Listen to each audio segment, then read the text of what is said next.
Bé,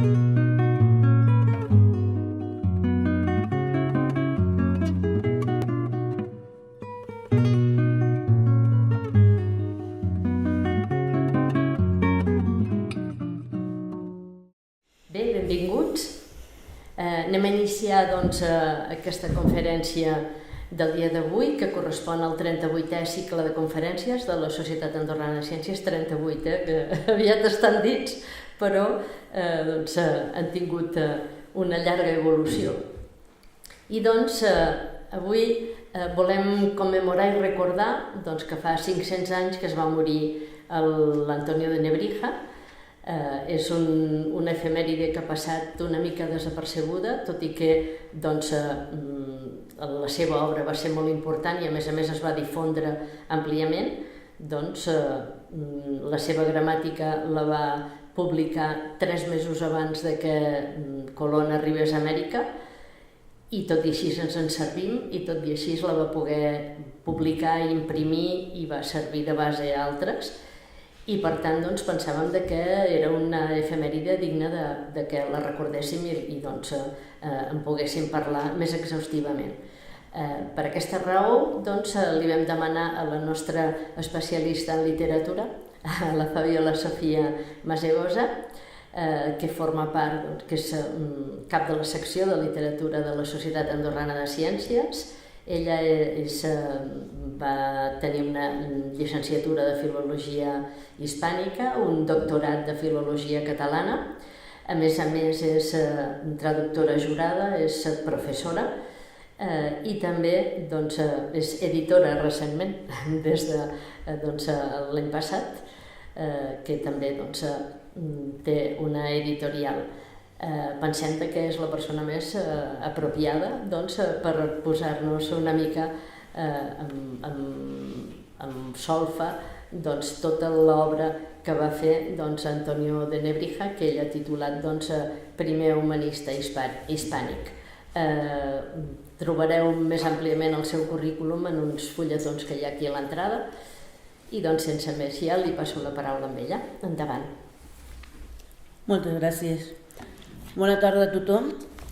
En primer lloc, com sempre, donar les gràcies a la Societat Andorrana de Ciències i especialment a la seva presidenta, l'Àngel Mats, per oferir-me novament l'oportunitat de fer altra conferència dins del meu àmbit d'estudi i en aquest cas dedicada a la commemoració dels 500 anys de la mort d'Antonio de Nebrija.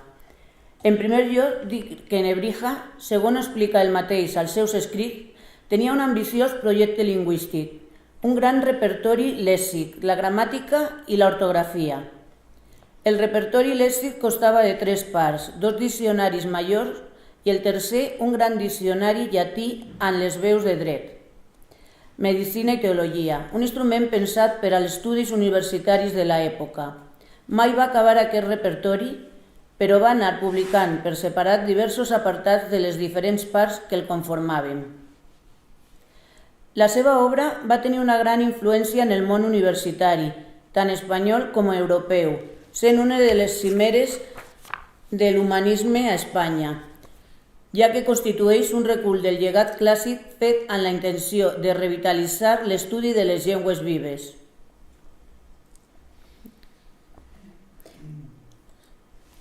A la diapositiva 2 podem veure tant la portada del diccionari latino-español con la del vocabulario español-latino, molt posterior al primer. Antonio de Nebrija ocupa un lloc destacat a la història de la llengua espanyola com a gramàtic, per ser l'autor de la primera gramàtica castellana, publicada el 1492. Nebrija considera el llatí com a la llengua superior a totes les altres, i per això, com més s'acosta una llengua al llatí, més perfecta és.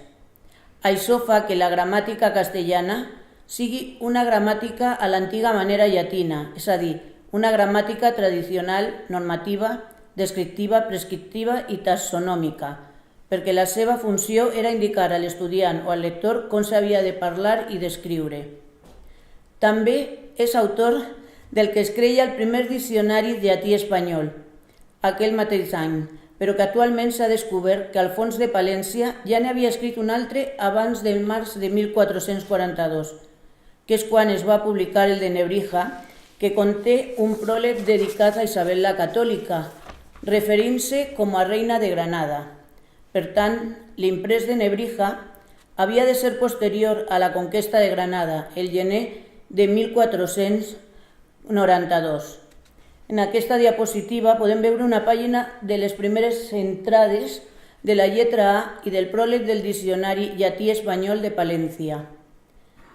Sabent que Palència va morir el març de 1492, fet que prova l'evidència que el seu treball és anterior al de Nebrija, ja que el vocabulari ha d'haver estat escrit abans de març de 1492. En un matís important, sembla ser per les dades que conté que aquest text va ser publicat pòstumament. Aquesta va ser la primera vegada que a Europa una llengua romans formava part, encara que marginal, d'un diccionari. Nebrija també va publicar un altre d'espanyol-llatí cap al 1495, amb força anticipació dins l'àmbit de les anomenades llengües vulgars. En aquesta diapositiva tenim la primera pàgina de les regles d'ortografia castellana del 1512 i la portada de la Bíblia Políglota Complutense del cardenal Cisneros, de la qual Nebrija va realitzar la revisió dels texts grecs i llatins, el 1502. Més tard, també va escriure les regles d'ortografia castellana, en què va deixar clars els principis ortogràfics que regeixen en la nostra llengua. I el 1502 el cardenal Cisneros li havia encarregat la revisió dels texts grecs i llatins de la Bíblia Políglota Complutense. Però Nebrija va ser, a més, un historiador, un pedagog, traductor, exègeta, docent, catedràtic, impressor, editor tant d'obres pròpies com alienes, cronista real, escriptor i poeta. La seva carrera com a professor i autor va ser molt intensa per a la seva època, ja que va abastar més de mig segle, des de 1470 fins a 1522, any de la seva mort als 78 anys. Antonio Martínez de Cala i Charana o Antonio de Lebrija, més conegut com Helio Antonio de Nebrija, va néixer a l'antiga Nebrija Veneria, en castellà Lebrija, a la província de Sevilla, en una casa del carrer anomenat en aquella època Conde los Mesones. Va ser el segon de 5 germans, 3 homes i 2 dones. Els seus pares van ser Juan Martínez de Cala i Hinojosa el Viejo i Catalina Martínez de Charana i Ojo, els qui, segons afirmarà el mateix Nebrija a la seva elegia Patriae Antiquitate, van ser agricultors acomodats de mitjana condició i no certs. L'inici del procés inquisitorial del Tribunal del Sant Ofici contra Nebrija va començar després de la mort de la seva protectora, la reina Isabel de Castella, i va ser dirigit per l'inquisidor general Diego de Deza, contrari a les tesis de Nebrija favorables a traduir i interpretar la Bíblia des dels originals.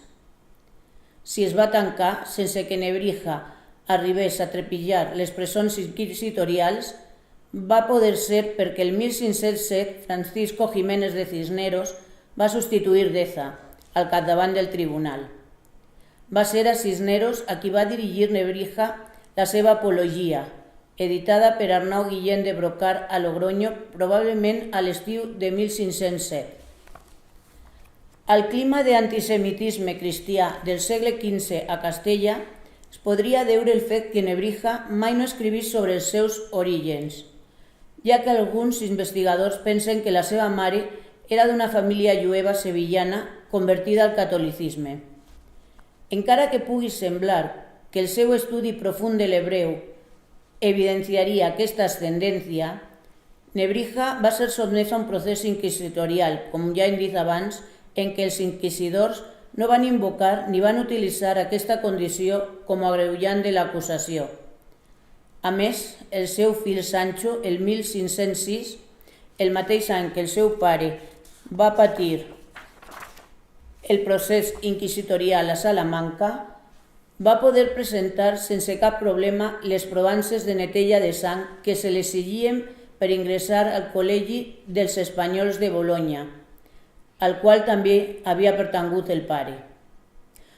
Tots els testimonis d'aquestes proves de sang van afirmar conèixer els seus pares i els seus avis, els que tenien per cristians vells, tant per coneixement seu com per indici dels avantpassats. Segons va declarar sota jurament un dels testimonis, Pedro Tejero, veí de Lebrija, davant el notari apostòlic, afirmant que sabia que els seus avantpassats són cristians vells i que no són moros ni jueus, ni conversos, ni tenen part en ells, i per això són aguts i tinguts en aquesta dita vila. També el 1506, a Salamanca, es va regular la prohibició als conversos d'exercir càtedres o accedir a ser graus, prohibició que mai va afectar Nebrija, com tampoc no li afectaria la mateixa prohibició aprovada per a la Universitat d'Alcalà el 1519. El jove Nebrija va passar els primers anys de la seva vida a la seva terra natal, a la qual dedicarà anys més tard la poesia Salve Parva Domus, que solia sempre imprimir al principi de les introduccions latinae. A la seva vila natal, doncs, va realitzar els seus primers estudis sota batxillers i mestres de gramàtica i lògica. Als 15 anys va ingressar per a estudiar a la Universitat de Salamanca. Als 19 va marxar a Itàlia buscant els nous mètodes i la restitució del llatí. Ell mateix ho diu en la publicació del seu vocabulari, 1494. Así que en edat de 10 i 9 anys jo fue a Itàlia, on el 2 de març de 1463 va realitzar el seu ingrés al Col·legi de Sant Climent de Bolonya gràcies a una beca del Bisbat de Còrdova, per tal d'estudiar teologia.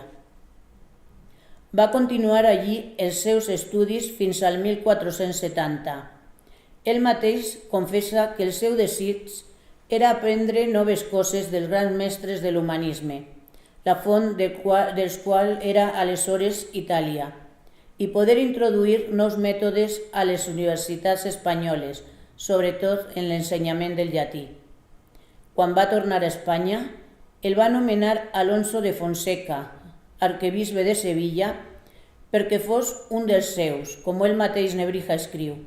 Allà va passar 3 anys estudiant, preparant-se per ensenyar la llengua llatina, i a més va crear escola. Durant aquest temps va ser també el preceptor del nebot de l'arquebisbe Juan Rodríguez de Fonseca, a qui va tutelar fins a la mort de l'arquebisbe i qui més tard es va convertir en bisbe de Badajoz, Còrdova, Palència i Burgos successivament. En 1473, segons pròpia afirmació en els seus Aenigma Juris Civilis, va aconseguir el càrrec de docent de gramàtica i retòrica a la Universitat de Salamanca i en aquest mateix any es va casar amb Isabel Solís de Maldonado. Quiso la fatalidad que la incontinencia me precipitase en el matrimonio. En casar-se, l'Església li va retirar la seva assignació econòmica i com que el sou de professor d'universitat no li donava per mantenir la família, el 1487 va abandonar Salamanca i va entrar al servei del mestre de Alcántara. Així va poder consagrar-se completament als estudis filològics, que van culminar en la seva famosa gramàtica, dedicada a la reina Isabel la Catòlica. El 1502, Nebrija va intervenir com a llatinista en els treballs de la traducció de la futura Bíblia políglota complutense afavorida per Cardenal Cisneros. El 1503, a la mort del mestre Gomiel, catedràtic de prima de gramàtica, la Universitat de Salamanca escriu a Nebrija perquè signi l'oposició d'aquesta càtedra. La gana, però no s'incorpora.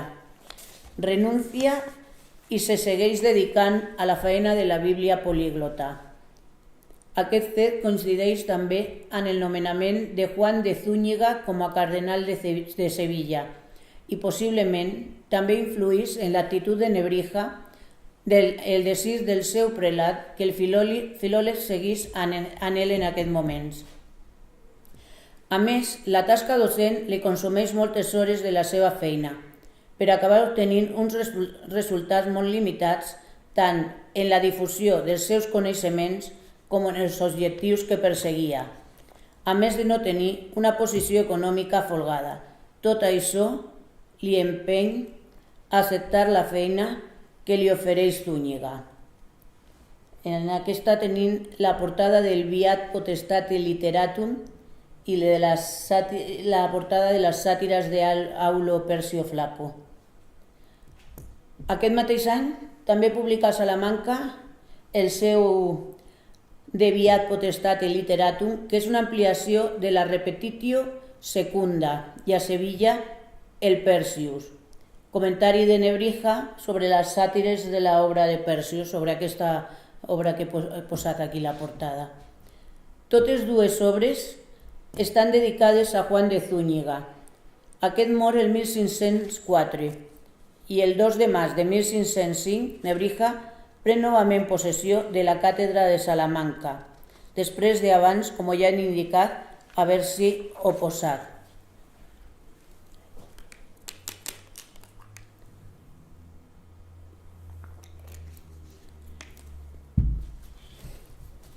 Nebrija pensava que s'havia d'aplicar un criteri filològic a l'edició de la Bíblia llatina, que ell tenia encomanada. Calia una revisió del text de la Vulgata per fixar el de la nova edició.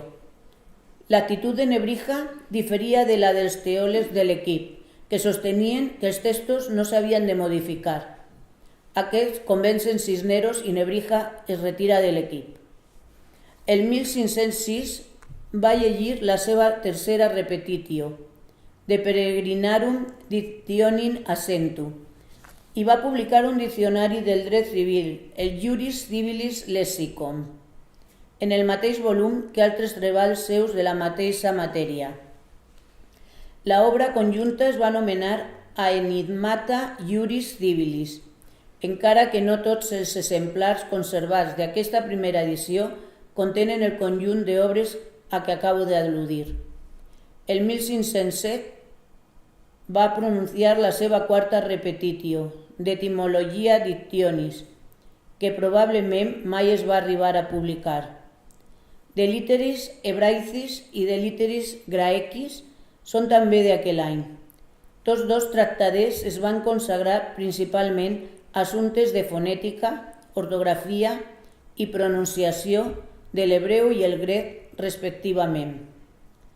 El 1508 va pronunciar la seva repetitio cinquena, de Analogia hot es proporcione. L'any següent es va declarar vacant la càtedra que ocupava, després d'haver estat absent des de l'any anterior. Potser per compensar-ho, aquest mateix any va ser anomenat cronista reial i de seguida va prendre possessió a l'octubre de 1509 d'una nova càtedra, aquesta vegada de retòrica. Entre 1510 i 1512 va pronunciar les seves darreres repetitions, la sisena de Mensuris 1510, la setena de Ponderibus 1511, la vuitena de Numeris 1512 i la novena de Accentu Latino au Latinitate Donato 1513. La lectura d'aquesta novena repetitio va ser el darrer acte acadèmic de Nebrija a Salamanca. Com s'aprecia pels títols, la sisena, setena i vuitena estan relacionades en el seu contingut i formen una unitat, per la qual cosa no estranya que anys més tard es publiquessin totes tres juntes sota el títol de Ponderibus, sobre los pesos, 1527. A començaments del curs de 1513 va perdre la càtedra de Salamanca. En aquesta ocasió, per tal d'obtenir-la, va tenir dos contrincants, Herrera el Viejo i el desconegut batxiller García del Castillo, que va ser el que finalment va obtenir la plaça. La venjança dels seus enemics s'havia consumat i Nebrija va marxar dolgut i desenganyat, prometent no tornar a Salamanca ni tan sol en cendres. Durant un any va estar a Sevilla, a la càtedra de Sant Miguel. El 1514, quan ja tenia 70 anys, es presenta al cardenal Cisneros, que li concedeix la càtedra de retòrica de la nova Universitat d'Alcalá de Henares, amb el privilegi que llegís el que ell volgués, i si no volgués llegir, que no llegís, i que això no ho feia donar perquè treballés, sinó per pagar-li el que li devia Espanya. Aquí podem veure uns fulls pertanyents a l'obra de Literis Hebraicis.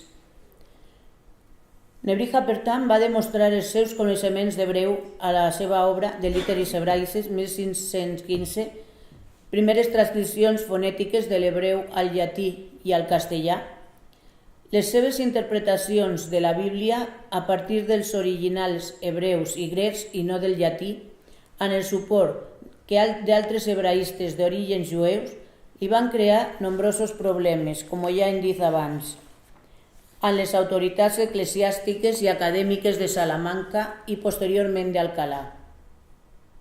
Entre altres obres, encara publica Nebrija el 1517 les regles d'ortografia en la llengua castellana i prepara la última edició de les Introducciones Latinae, Alcalà 1523, que el gramàtic ja no va poder veure publicades. El mestre Elio Antonio de Nebrija va morir a Alcalá de Henares el dia 2 de juliol del 1522. Com ja hem pogut comprovar, Nebrija va ser sobretot un professor, un investigador i un dels millors representants de l'humanisme a l'Espanya del seu temps. El gramàtic va ser el preceptor d'alguns joves procedents de les famílies nobles més importants de la seva època i, a més, va exercir com a professor d'universitat. Per tant, la seva trajectòria professional sempre va estar, d'una manera o d'altra, vinculada a la formació. Cal recordar que a la dedicatòria de la versió bilingüe llatí-espanyol del seu diccionari de 1442, adreçada a la reina Isabel la Catòlica, Nebrija ja dona mostres del seu interès per impartir coneixements, ja que en ella va declarar que el seu propòsit era facilitar a les monges el coneixement de la llengua llatina. El mateix Nebrija explica que després de servir l'arquebisbe Alonso de Fonseca, va decidir anar a Salamanca per enfrontar-se als que deformaven i retreien la llengua llatina. Nebrija devia pensar que, retuda Salamanca, la resta de centres del saber de la península rebria de bon grat les noves idees. Així va iniciar el nostre autor la seva batalla contra els que ell mateix anomenava bàrbars. La gran vocació del filòleg espanyol per l'ensenyament era conseqüent en els ideals de l'humanisme renaixentista que, en tornar d'Itàlia el 1470, Nebrija va introduir a Espanya. Entre els humanistes hi havia una profunda convicció que les persones sempre es poden perfeccionar gràcies a l'estudi i a l'esforç. Una idea que queda magistralment plasmada en un dels textos essencials del Renaixement, el discurs sobre la dignitat de l'home de Giovanni Pico de la Mirandola, en què el creador s'adreça a la seva criatura en aquests termes.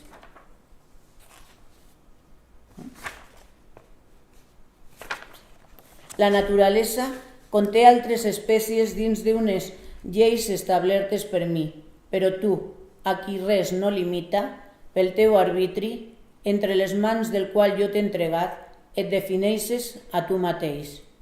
No t'he fet ni celeste ni terrestre, ni mortal ni immortal, a fi que tu mateix, lliurement, a la manera d'un bon pintor o un hàbil escultor, rematis la teva pròpia forma.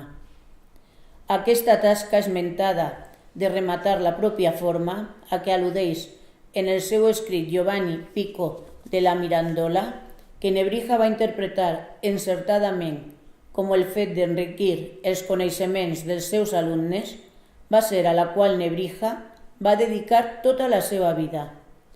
Així, el seu interès primerenc per la llengua llatina es va basar en un afany d'adquirir coneixement, ja que el llatí era en aquella època la clau que obria l'accés a tot el saber que tancava el món antic. El 4 de juliol de 1475 signa un contracte com a lector de la universitat per 5 anys i es compromet a llegir 2 lliçons diàries, una d'eloqüència i una altra de poesia. El 9 de gener de 1476 oposita a la càtedra de Cocina de Gramàtica, que havia quedat vacant. El 22 de gener en pren possessió. Quan exercirà el seu ministeri, s'adona que no pot proposar als estudiants cap manual perquè cap no s'ajustava a les seves idees ni al seu mètode d'ensenyament. Per això, es dedica aquells anys a escriure la seva primera publicació, les seves Introducciones Latinae, que imprimeix en una primera edició ja de 1.000 exemplars que aviat es van esgotar a Salamanca, el 1481. El mateix Nebrija, mentre va viure, va anar modificant-la i ampliant-la, per tal d'introduir millores constants en aquesta important obra durant tota la seva vida. Per tant, l'origen d'aquesta obra van ser les necessitats didàctiques d'ensenyar correctament el llatí.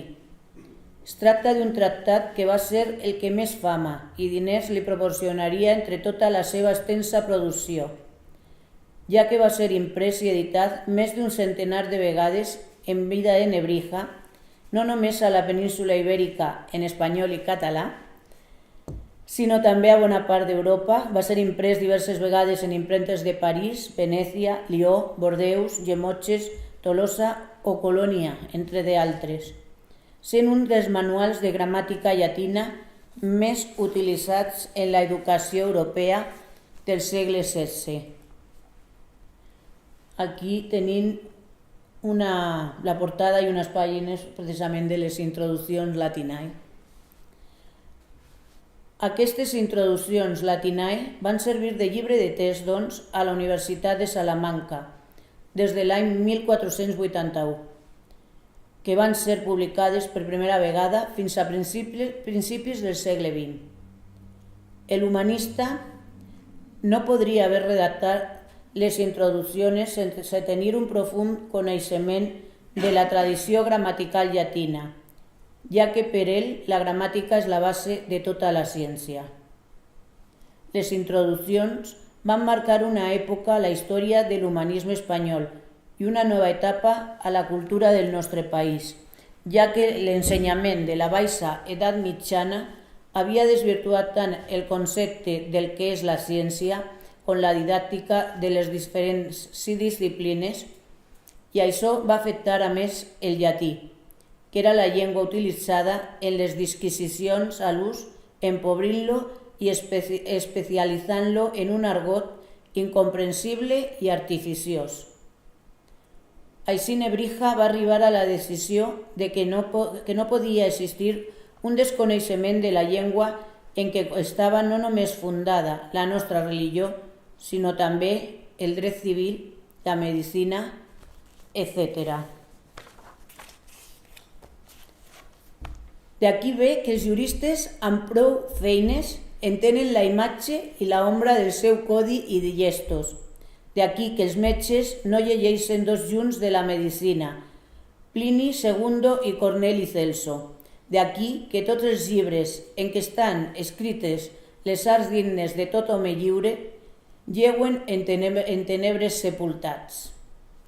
Nebrija es proposa demostrar que la ignorància imperant aleshores en totes les ciències pot combatre's amb l'arma de la gramàtica.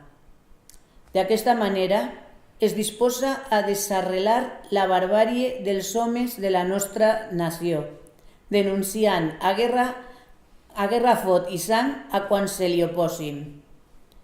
Ja la primera edició de les Introducciones Latinae diu al cardenal Mendoza: si en el teu favor aconsegueixo vencer els enemics de la llengua llatina, als quals declaro la guerra en aquest llibre, t'oferiré agraït les dècimes del botí. El mateix va escriure en la dedicatòria de les Introducciones dedicada a la reina Isabel. Dice: a todos los maestros que tienen hábito y profesión de letras, los provoco y desafío, y desde ahora les denuncio guerra a sangre y fuego, porque entre tanto se aperciban de razones y argumentos contra mí. Va ser l'encàrrec real el que el va animar a fer una traducció d'aquesta obra a la llengua romans, contraposant-la al llatí, el resultat de la qual són les Introducciones Latines, 1487, en què posava el llatí a la columna de l'esquerra i l'espanyol a la dreta, per tal de fer arribar a un nombre més gran de persones el coneixement de la llengua clàssica. Però l'obra va tenir una escassa repercussió i no es va tornar a editar fins al 1673.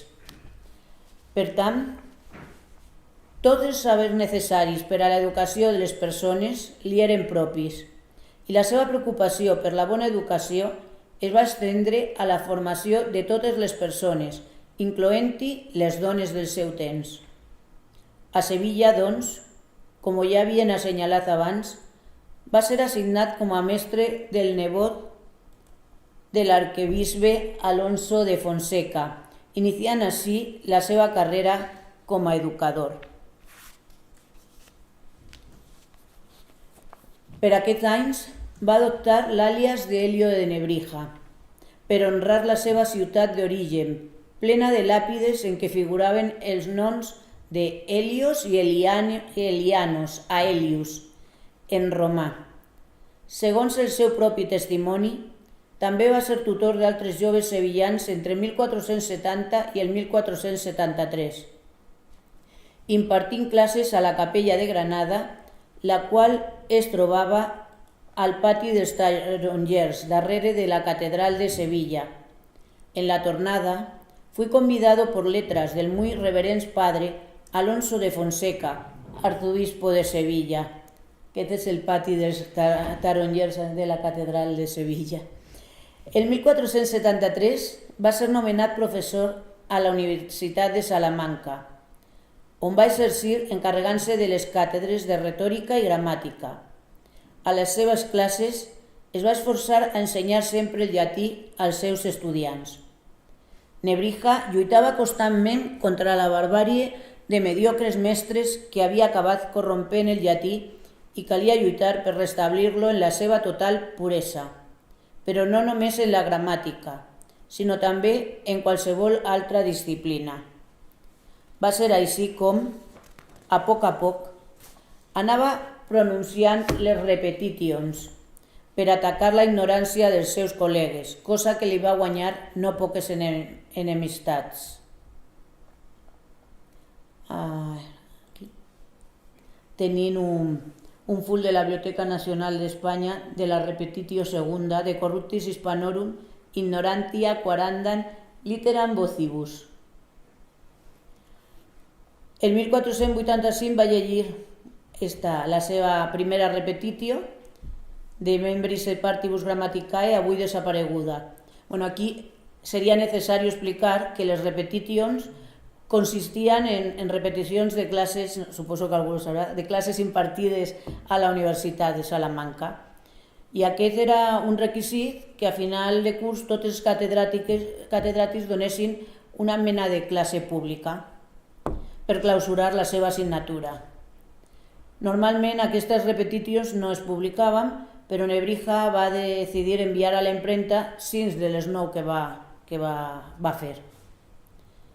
Així, el juny de 1486 va llegir la repetitio segunda de Corruptis Hispanorum Ignorantia Quarandam Litterarum Vocibus, dedicada a la reforma de la pronunciació del llatí, que va ser ampliada a Deviat Potestate Litterarum el 1603.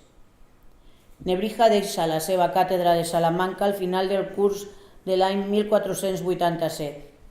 Després de 12 anys d'exercici i entra al servei de Zúñiga. El temps que Nebrija passa a la casa de Zúñiga és molt productiu.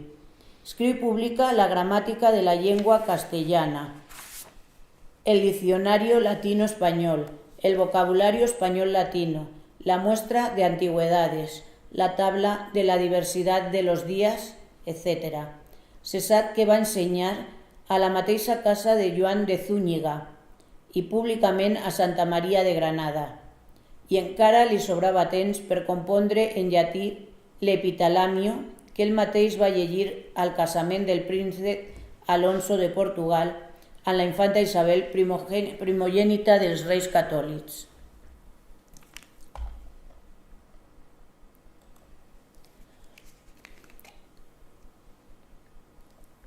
Aquí tenim la reedició de la gramàtica de Nebrija, realitzada per Espasa Calpe el 1976, i l'índex d'una de les edicions de Liberis Educandis Libellus del segle XIX, también de la Biblioteca Nacional de España. Així, el 1492 va escriure la seva gramàtica que va inspirar un gran interès pedagògic. L'últim capítol d'aquesta està dedicat a els que d'estranya llengua voldran aprendre, és a dir, a l'aprenentatge de la llengua espanyola per a estrangers. Aquesta gramática de la nuestra lengua, titulada Gramática, que nuevamente hizo el maestro Antonio de Lebrija sobre la lengua castellana, va a ser la primera gramática de una llengua moderna, que Nebrija va redactar sense tenir en compte ni la versió llatina ni la bilingüe de les seves introduccions. En ella pretenia fixar les regles de l'art gramàtic, per tal de consolidar la llengua per als segles futurs i dignificar-la fins a arribar a posar-la a la mateixa altura que posseïa en aquella època el llatí. En la seva concepció, Nebrija divideix la gramàtica en 4 parts, de manera que presenta tota la gramàtica castellana distribuïda en 4 llibres. El primer tracta sobre l'ortografia, el segon sobre la prosòdia i la síl·laba, el tercer sobre la etimologia, que s'ha de dir que no se correspon a la concepció posterior del terme gramàtic etimologia, sinó més aviat en la morfologia i en els diversos elements que componen l'oració: nom, pronom, article, verb, participi, gerundi infinitiu, preposició, adverbi i conjunció, i sobre l'addició, al qual llibre parla de la sintaxi de les 12 parts de l'oració, encara que reitera que són 10. El conjunt es completa en un 5è llibre titulat de les introducciones de la lengua castellana para los que de extraña lengua querrán aprender. El seu tractat de Liberis Educandis Libellus el situa a la línia dels educadors espanyols.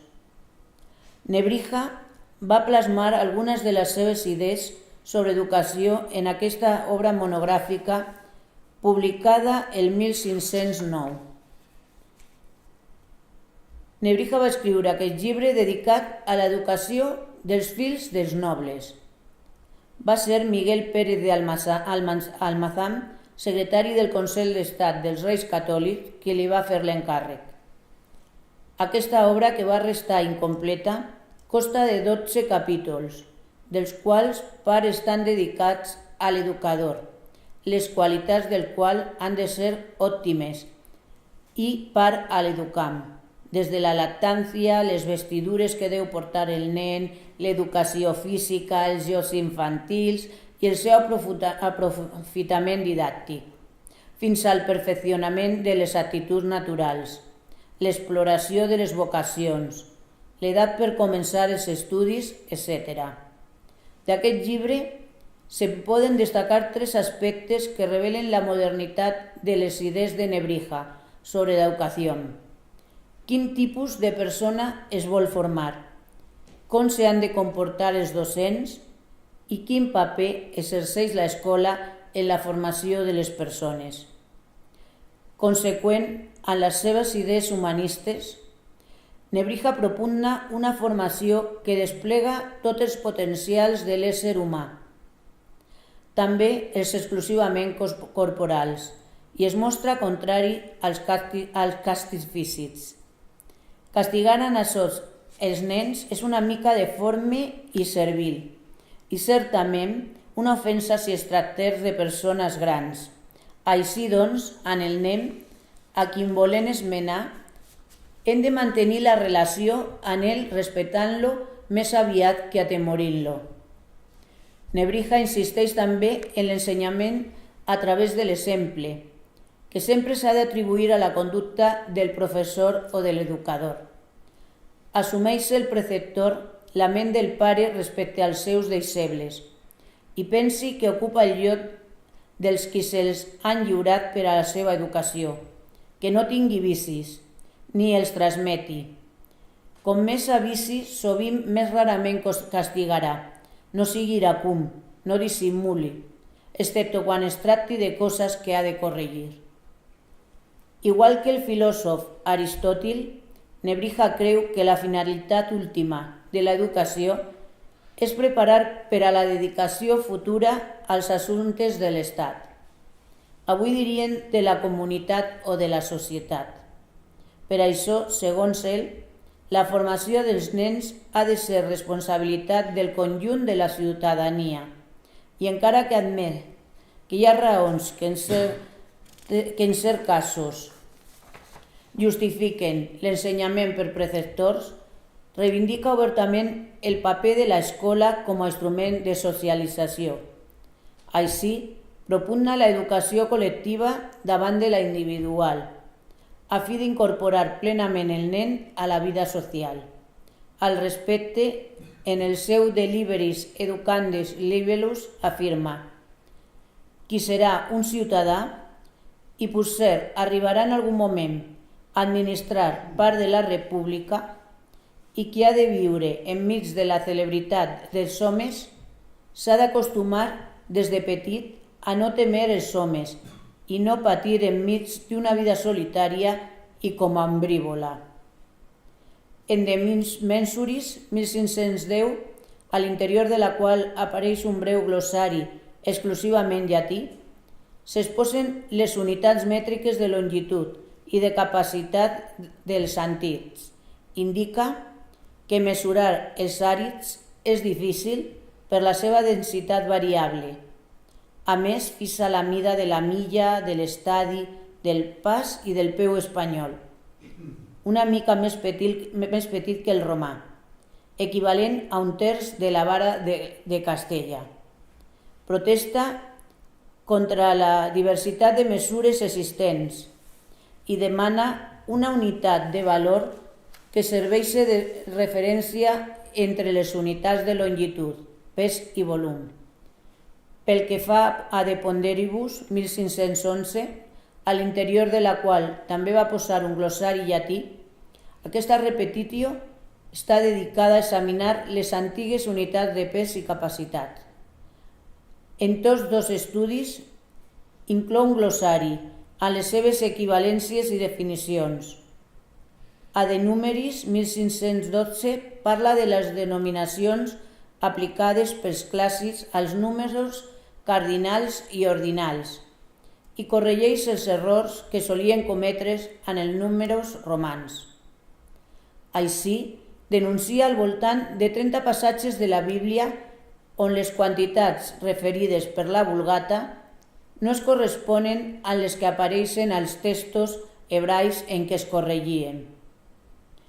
En aquesta era de la revolució digital en què estem vivint ara, quan una bona formació és una condició inexcusable per al desenvolupament de les persones, les idees de Nebrija sobre l'educació encara segueixen vives. La seva postura a favor d'una educació respectuosa amb les particularitats de cada individu i la importància que concedeix al paper del mestre són idees plenament actuals i vigents. Com a conclusió, caldria assenyalar que pot ser que el missatge més important que 5 segles després de la seva mort ens transmet Antonio de Nebrija sigui que cal reivindicar la centralitat de l'ésser humà dins de tot el procés educatiu, dins el temps de desenvolupament tecnològic accelerat en què vivim en aquesta època, no hi ha una activitat més humana i més necessària que l'educació. En això he acabat.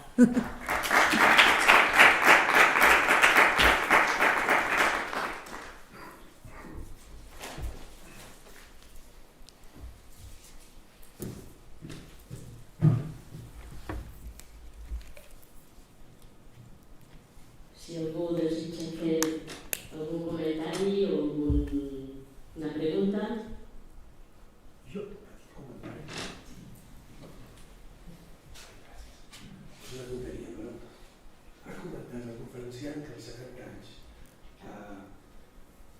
T'has d'acostar al micro? Sí, si no recordo malament, amb el bisbe Fonseca, penso que era, el va contractar, va donar una càtedra i li va dir llegeix el que vulguis, però no llegeixis que és per parar el capdavall. No se sent bé. No és que estic una mica fumut. Als 70 anys, si no recordo malament, ha comentat que el bisbe Fonseca Sí. el va... Sí, li van donar una càtedra, però no perquè treballés ni per res, sinó més com... Perquè li va dir, entenc que li va dir que Espanya li devia molt. És a dir, que en el seu moment se'l valorava ja a Nebrija. A Nebrija se'l valorava, sí. I en aquell moment es donava la importància que després li hem seguit donant. Aquesta és la qüestió. Tenia enemics, però hi havia molta gent que, clar, ell valorava, havia fet molta obra i havia explicat moltes coses, home, feia estudis, donava càtedres, sí, era una persona important a l'època. Pues és això, gràcies.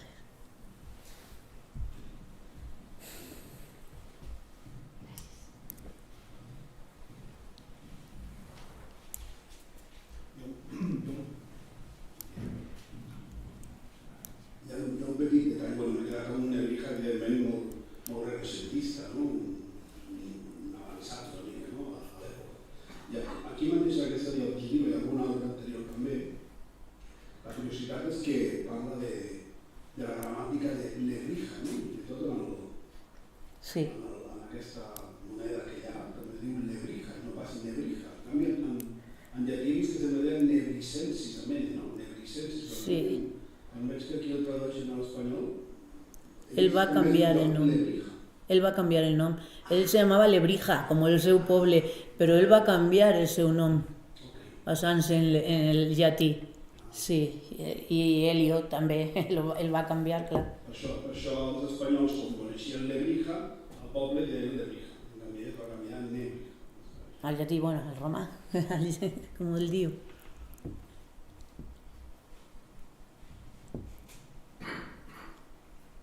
Les següents gramàtiques, perdona, del castellà, quan van sortir? La gramàtica? La primera gramàtica, la següent gramàtica d'un altre autor, va tardar molts anys o... Jo crec que ha tardat com mínim, jo crec que van ser 25 anys. Estoy gairebé segura que va ser, ara no en recordo, però sí. Crec que sí. No recordo de quina era la següent ara.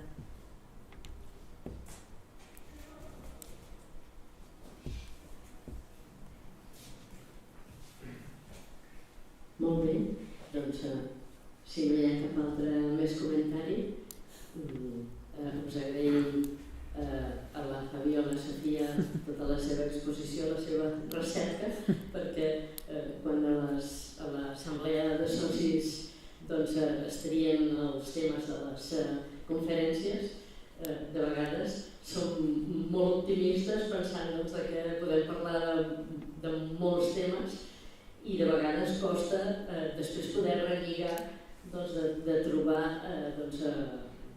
que l'obra de Nebrija donés prou de sí com per una conferència, perquè té més obra encara, Té més obra encara, o sigui, aquí no està tota, perquè he posat etcètera, o sigui, té molt més llibres. encara. Segur que sí, perquè a més va viure... És que escrivia sobre diversos temes, m'he centrat més en la gramàtica encara que he posat alguns de mesures, però sobre drets, sobre... tenia molta més obra. Sí, era molt treballador. I que en aquell moment, tot i així, tot depenia de trobar un mecenes de que, com avui dia, també, de vegades, trobar fonts econòmiques per poder fer Sí, però... una feina concreta no és tan fàcil, no? A més pensem que seguim mantenint, no?, la seva divisió de l'oració, les parts, que encara que hagin evolucionat molt, les bases estan allà assentades. Sí, bé. Ha sigut una bona commemoració de la seva obra, aprofitant aquests 500 anys, que són realment una xifra important. Us agraïm també a tot el públic assistent que hem estat seguint aquesta conferència i ja aprofitem per convidar-vos que el dimarts vinent, el dia 4 d'octubre, se celebrarà el Dia de la Cultura d'Àgora Cultural amb el lliurament dels Premis Àgora. Es farà el dia dimarts 4 a les 7 de la tarda al vestíbul del Consell General i hi esteu també convidats. Moltes gràcies a tots.